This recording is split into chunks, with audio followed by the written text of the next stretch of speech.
اعوذ باللہ من الشیطان اللعین الرجیم بسم اللہ الرحمن الرحیم الحمد للہ رب العالمین الصلاة والسلام علی اشرف الانبیاء والمرسلین وعلی آلہ الطیبین الطاہرین المعصومین اما بعد فقد قال اللہ سبحانہ تبارک و تعالی بسم اللہ الرحمن الرحیم یا ایہا الذین آمنوا اجتنبوا کثیرا من الظن ان بعض الظن اثم ولا تجسسوا ولا یغتب بعضکم بعضا ایحب احدکم ان یأکل لحم اخیہ میتا فکرہتموہ واتقوا اللہ ان اللہ تواب الرحیم صدق اللہ العلی العظیم۔ سب سے پہلے بارگاہ الہی میں دعا ہے کہ پروردگار عالم اس مبارک مہینے کی اعمال عبادتیں روزے نمازیں اپنی بارگاہ میں مقبول و منظور فرمائے انشاءاللہ، اور باقی دنوں میں اللہ تعالی ہمیں مزید عبادت کرنے کی توفیق عطا فرمائے۔ ہماری گفتگو کا سلسلہ سورہ حجرات کی حوالے سے تھا اور چند آیات آپ کی خدمت میں پیش کی تھی، اور آج جو ہے وہ آیت نمبر 12 کے بارے میں مطالبہ کروں گا۔ کل بھی اسی آیت کے متعلق عرض کیا تھا کہ اس آیت کے اندر پروردگار عالم 3 اخلاقی احکام کو بیان فرما رہا ہے۔ کل عرض کیا تھا کہ جو پہلا حکم ہے اللہ تعالیٰ کا صاحبان ایمان کے لیے وہ یہ ہے کہ اللہ فرماتا ہے کہ اے صاحبان ایمان تمہیں بدگمانی سے بچنا چاہیے، اجتناب کرنا چاہیے، اس لیے کہ بعض بدگمانیاں ایسی ہیں کہ جو گناہ ہیں۔ اس کے بعد دوسرا جو حکم ہے اس آیت میں وہ ہے ولا تجسسوا، فرماتے ہیں کہ لوگوں کے امور اور ان کی خصوصی زندگی کے اندر تمہیں تجسس نہیں کرنا چاہیے، جستجو نہیں کرنی چاہیے کہ وہ کیا کر رہے ہیں، ان کے معاملات کیسے ہیں، ان کے رازوں کے بارے میں جستجو کرو۔ اللہ نے اس سے منع فرمایا ہے، یعنی صاحبان ایمان کی جو ذاتی زندگی ہے، جو خصوصی زندگی ہے، اس میں دخل اندازی کرنے کا کسی کو بھی حق حاصل نہیں ہے، اور نہ ہی ان کے جو اسرار ہیں، جو ان کے راز ہیں، جو ان کے گھر کی باتیں ہیں، ان کو ظاہر کرنے کا حق کسی کو نہیں ہے، اور جستجو کرنے کا حق کسی کو نہیں ہے۔ لہٰذا اللہ نے فرمایا کہ ولا تجسسوا، تجسس نہ کرو دوسروں کے امور میں، چھوڑ دو جو زندگی ان کی ہے، جیسے بھی زندگی پرسنل زندگی ہے، وہ جس طرح سے گزار رہے ہیں، تمہیں حق نہیں ہے کہ تم صاحبان ایمان اور مومنوں کی زندگی میں جستجو کرو، ان کے عیبوں کو تلاش کرو، ان کی برائیوں کو دیکھو، ان کے اسرار کو دیکھو۔ لہٰذا اللہ نے اس سے منع فرمایا ہے۔ اس کے بعد جو دوسرا حکم ہے وہ یہ ہے کہ ولا یغتب بعضکم بعضا، اور تمہیں ایک دوسرے کی غیبت نہیں کرنی چاہیے۔ ایحب احدکم ان یأکل لحم اخیہ میتا فکرہتموہ، فرمایا کیا تم میں سے کوئی پسند کرے گا کہ اپنے مردہ بھائی کے گوشت کو کھائے، فکرہتموہ، بس تم اس کو ناپسند کرتے ہو۔ واتقوا اللہ، اللہ سے ڈرو، ان اللہ تواب الرحیم، بے شک اللہ بخشنے والا ہے اور رحم کرنے والا ہے۔ جو تیسرا حکم ہے اس آیت میں وہ ہے کہ صاحبان ایمان مومنوں کی غیبت نہ کریں، ان کے پیٹھ پیچھے کوئی ایسی بات نہ کریں کہ جو ان کی توہین کا سبب بنے یا ان کے کسی راز کو ظاہر کرنے کا سبب بنے۔ غیبت کے بارے میں جناب رسول خدا سے جناب ابو ذر نے سوال کیا، اور رسول خدا نے پھر جواب میں ارشاد فرمایا کہ یا ابا ذر ایاک والغیبۃ فإن الغیبۃ اشد من الزنا، فرمایا کہ اے ابو ذر تمہیں غیبت سے پرہیز کرنا چاہیے، بچنا چاہیے۔ کیوں؟ اس لیے کہ غیبت جو ہے وہ زنا سے زیادہ شدید ہے، یعنی اس کا گناہ بہت زیادہ ہے۔ قلت یا رسول اللہ وما الغیبہ، میں نے عرض کیا یا رسول اللہ غیبت کیا ہے، اس کی آپ ڈیفینیشن فرمائیں۔ قال ذکرک اخاک بما یکرہ، فرمایا کہ غیبت کا مطلب یہ ہے کہ آپ اپنے بھائی کے ایسے عیب کو، ایسی چیز کو بیان کریں کہ جس کو وہ بیان کرنا پسند نہیں کرتا، یعنی وہ نہیں چاہتا کہ اس کی وہ بات بیان کی جائے۔ قلت یا رسول اللہ فإن کان فیہ ذاک الذی یذکر بہ، عرض کیا یا رسول اللہ کیا وہ چیز جو اس کے اندر واقعی موجود ہے، یعنی اس میں وہ عیب موجود ہے، اس میں وہ برائی موجود ہے، اور اس کو بیان کیا جائے تو کیا وہ بھی غیبت ہے؟ فرمایا کہ قال اعلم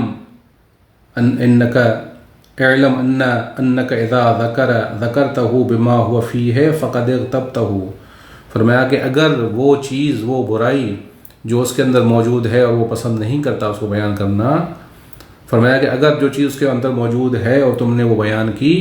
تو یہ غیبت کہلاتی ہے۔ وَإِذَا ذَكَرْتَهُ بِمَا لَيْسَ فِيهِ فَقَدْ بَهَتَّهُ، فرمایا کہ اگر وہ برائی، وہ چیز جو اس کے اندر موجود نہیں ہے اور تم کہہ رہے ہو کہ اس کے اندر موجودہ بیان کر رہے ہو تو یہ اس پر بہتان ہوگا۔ یعنی غیبت اسی صورت میں ہے کہ جب کوئی عیب جو اس کے اندر موجود ہے مومن کے اندر، اسی عیب کو بیان کیا جا رہا ہے کہ جو لوگوں کو نہیں معلوم، وہ اس کا راز ہے یا اس کی زندگی کا کوئی راز ہے، کوئی برائی ہے کہ جو چھپی ہوئی ہے، نہیں معلوم لوگوں کو، اس کو بیان کرنا ظاہر ہے کہ کوئی پسند نہیں کرتا، تو اگر کوئی اس کو بیان کرے گا تو یہ غیبت کہلاتا ہے۔ اور اگر اس میں عیب ہے ہی نہیں، جھوٹ بول رہے ہیں، اس کے اوپر الزام لگا رہے ہیں اور اس کو بیان کر رہے ہیں، تو اس کو کہا جائے گا بہتان۔ ہمارے معاشرے کے اندر یہ چیز بہت زیادہ عام ہے کہ ہم لوگوں کے پیٹھ پیچھے باتیں کرتے ہیں، ان کے خلاف لوگوں کو جو ہے وہ باتیں بتاتے ہیں اور لوگوں کے دلوں میں ان کی بےعزتی کرواتے ہیں، ان لوگوں کی نظر میں ان کی آبرو ختم ہو جاتی ہے، برباد ہو جاتی ہے، ان کی عزت ختم ہو جاتی ہے۔ لہٰذا یہ معاشرے کے لیے ایک بہت بڑا ناسور ہے اور معاشرے کو تباہ کرنے کا ایک ذریعہ ہے۔ اور اسی آیت کے اندر پروردگار عالم نے جو فرمایا کہ بدگمانی سے بچو، مومن کو بدگمانی نہیں کرنی چاہیے، پھر فرمایا کہ تجسس نہ کرو، جستجو نہ کرو لوگوں کے رازوں کے بارے میں، پھر فرمایا کہ غیبت نہ کرو، تو ان تینوں کا لنک بنتا ہے آپس میں۔ وہ یہ ہے کہ انسان جب بدگمان ہوتا ہے کسی کے بارے میں تو جستجو کرتا ہے، تو دیکھتا ہے کہ وہ کیا ہے، اس کی بات کس طرح سے ہے، وہ اس نے مثال کے طور پر کیا کیا۔ تو جب انسان بدگمان ہوگا تو جستجو کرے گا، اور پھر جب جستجو کرے گا اور جستجو کے نتیجے میں اس کو کوئی عیب ظاہر ہوگا اس مومن کا، تو پھر وہ ظاہر کرے گا، اس کی غیبت کرے گا۔ تو ان تینوں کا لنک بنتا ہے۔ لہٰذا اللہ تعالیٰ نے ان تینوں کو ختم کرنے کے لیے اسی آیت میں بیان فرمایا کہ معاشرہ ایک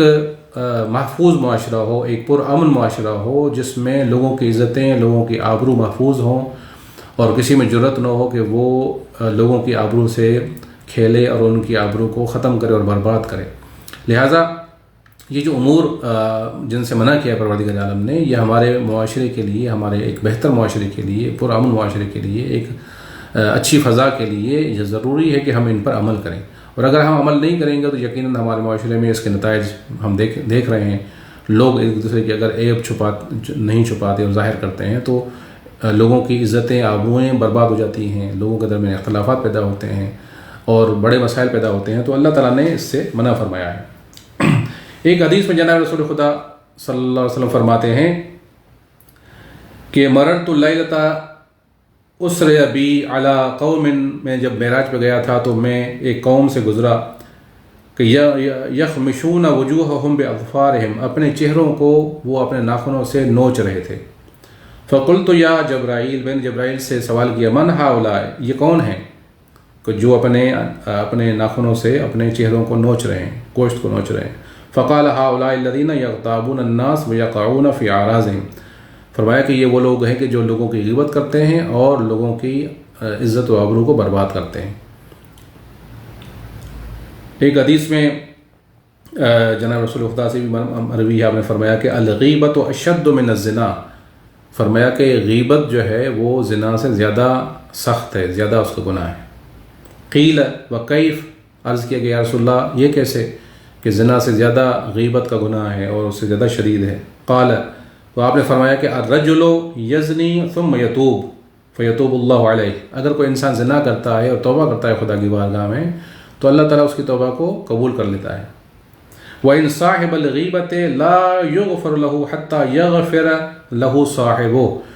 فرمایا کہ اگر کوئی انسان غیبت کرتا ہے کسی کی تو اللہ اس کو معاف نہیں کرتا جب تک جس کی غیبت کی ہے وہ اس کو معاف نہ کرتے ہیں۔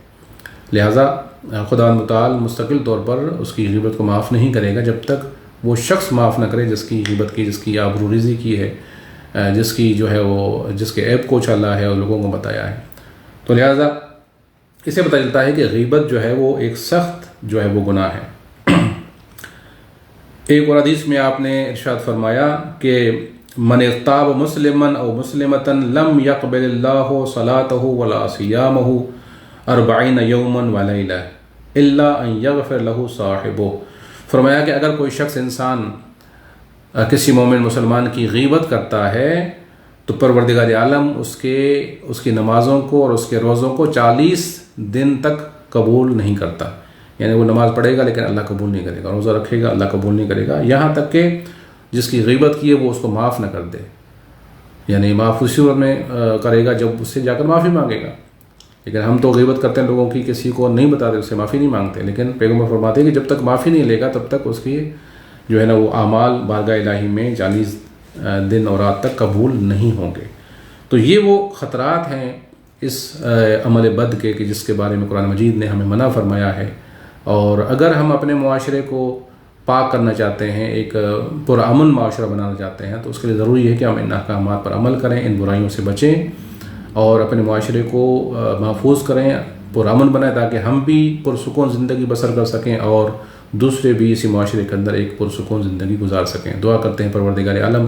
ہم سب کو توفیق عطا فرمائے تاکہ ہم خدا متعال کے احکام پر عمل کر سکیں.